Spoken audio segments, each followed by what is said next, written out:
zvinzi kutya munhu, kutya Mwari, munhu wakarurama, munhu unoda kuvatsvene, zvinorevei zvose izvo? Zvinzi munhu unonzwa inzwi raMwari nokurida, munhu unochengetedza mitemo yaMwari. Hangoichengetedza chete kuti ingova musoro make, anotya kugumburwa nayo, anotya kuikanganisa. Akaita semunhu ari pamusoro pegomo, anoziva kuti ndakafamba-famba ndakanosvika apa ndatsvedza, ndaenda, ndakundofa, hakuna zvandinenge ndaita. Kanzi uhu uchenjere uhu.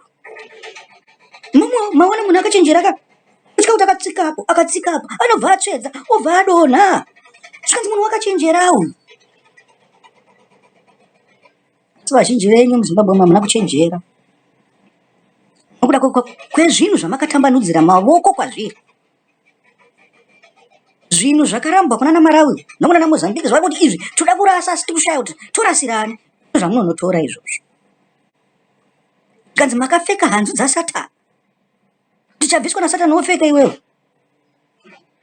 Mweya wake wabatirira pahanzu ya. Ungatadza kubatirira pamweya wako here? Kwanai muna Mwari. Kwanai muna Mwari imi. Kwanai. Tienderera mberi. Wakarurama, unotya Mwari, achinzvenga zvakaipa. Tingati tazvitaura tose kapedzisira kutaura manje. Zvaimuzi. Achitya zvakaipa. Kafanana nekuti matombo anenge achikandirwa kwauri, iwe uchinzvenga. Mwemurauka. Wakakutema unodonha. Ngozvinzwa. Mwemurauka. Wakatemwa nedombo unodonha. Sepotse kufa. Kanzi ndakavakira munhu akavakira padombo chi?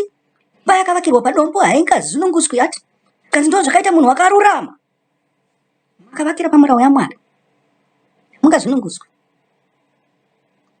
Mavakira paruware. Asi makavakira pajecha. Murove wakauya maenda.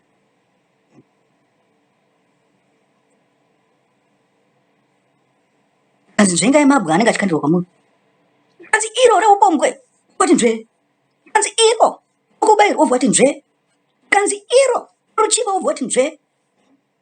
Kanzi iro rekusakudza Mwari wobva wati nzve. Kanzi mamuona munhu akangwara uyu. Uyo munhu akangwara uyu. Munhu ane uchenjeri.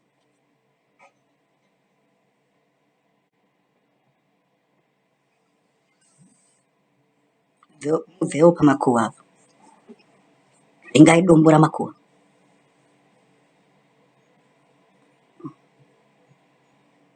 Kanzi nyangwe iwe wakandikurudzira kuti ndimuparadze asine mhaka.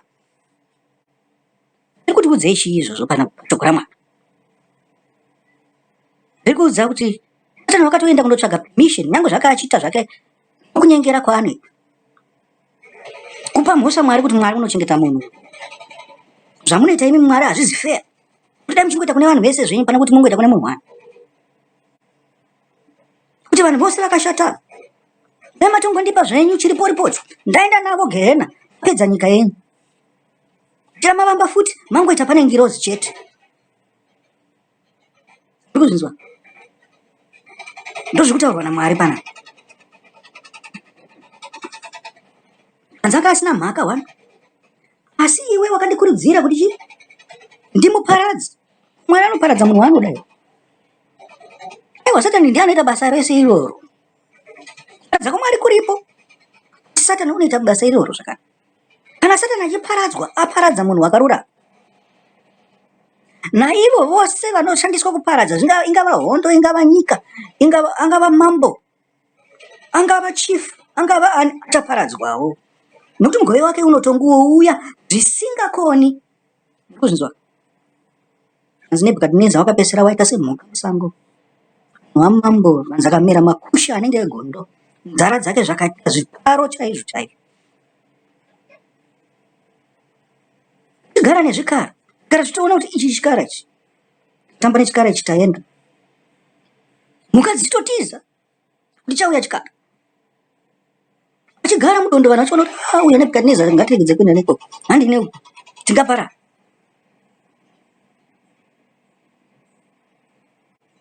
Zvida akanga asisina kupfeka. Mvere dzemuviri wake dzakanga dzaita zvimwe nguva sezvakaita kana imbwa kana kuti mukadzi mutsanga. Nzara dzake pamwe dzakanga dzaita sedzegondo. Chava chikara. Angazive kuti meno ake anga aita sei panguva iyi. Ko ndiani akanga achamubikira. Kana kugeza ndiani akanga achamugezesa.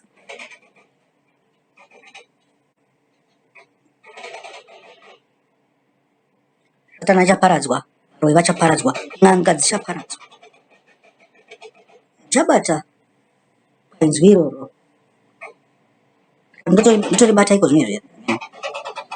Chandinoda kuti ndiende kwachiri. Chandinoda kuti ndiende kwachiri. Wakare. 21 verse 7 to 21. Ndinongoiverenga ndichazoibata zvangu time. Job wakare 21 verse 7 to 21. Kanzi naJobho achichema musoro pavakaipa nokurobwa kwake. Kuti wakarurama vanogorobwa sei? Vakaipa hakuna chiri kuitika kwavari. Kana pasina chaitika kwavari vanobva vamera zenze neuroi hwavo neun'anga hwavo. Vachaziva chekubata nechekusabata. Nyangwe nemutsvene vanenge vatoendera. Vanenge vatopuhwa simba. Simba ramapenzi riya rinenge rapinda mavari. Woenda unobata chitsvene chinyangadza. Ukambobata chitsvene ukaregedza kurobwa naMwari. Upenzi hwakadiwo. Tinzwe. Kaipa vanoraramireiko vachikwegura nokuwedzera simba. Kuwedzerwa simba here. Navavo vanosimbiswa pamwe chete navo pamberi pavo. Vazukuru vavo vachizviona nameso avo. Dzimba dzavo dzino rugare hadzityiswi. Uye shamhu yaMwari haigare ichivarova. Hando yavo inoberekesa isingakoni. Mhou yavo inobereka isingasvodzi. Inobudisa pwere dzavo seboka ramakwana. Vana vavo vanotamba. Vanoimba vachiridzirwa ngoma nembira. Vanofara vachiridzirwa nyere. Vanopedza mazuva avo vachifara. Chamanzwa here ipapo pevana vavo. Vana ven'anga mafariro avanoita nokupembera kwavari vanoita. Imwe tobatana navo mukupembera nokufara kwavo. Nokuridzirwa ngoma vakandira. Vanopfeka zvakanaka. Vanoita zvose zvavanoda. Nyangwe akafamba asina kupfeka. Ndiye. Unenge une mari une zvose. Asi mwana wen'anga nemuroyi. Wokutamba naye here iye. Musaite ruchiva. Tengai dombo iroro kana richiuya kwamuri. Musabate zvinonyangadza zviri pamatafura avo. Mungoswera muri kumadhindindi uko. Enjerai kunakidzwa kwenyu kuti kunogumira papi. Enjerai zvamunonzwa nekutevera. Kuti dzimwe nguva munenge muchiti imhanzi dzemadhindindi dzekungozvifadza nadzo. Asi dzinenge dzichitukawo Mwari madziri. Nzvengai dombo iroro. Risingakudze Mwari. Rokusatya Mwari. Nzvengai dombo iroro. Akarivara go rinokutemai mowira pasi. Potse kufa. Vanopedza mazuva avo vachifara, vanoburukira kuSheori. Kamwe. Vanotochemwawo chaizvo. Pachitwa mabiko makuru pamariro avo. Nokupiwa umbowo kunaka kwavo.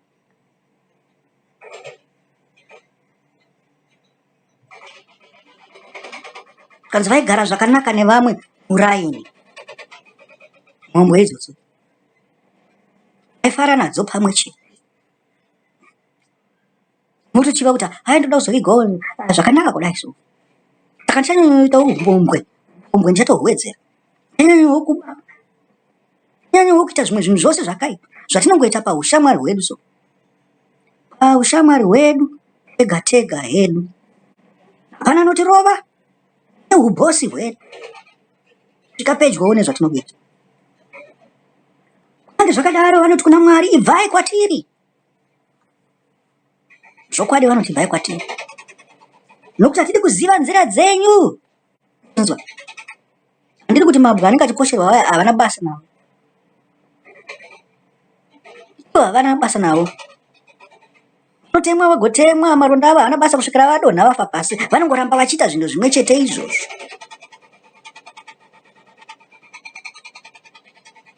Pana vamwe vanofa zvanetsa.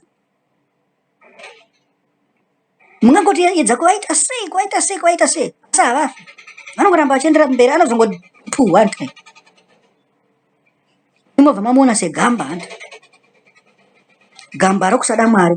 Zvikanzi hatidi kuziva nzira dzenyu, temo yenyu haina basa nesu Mwari.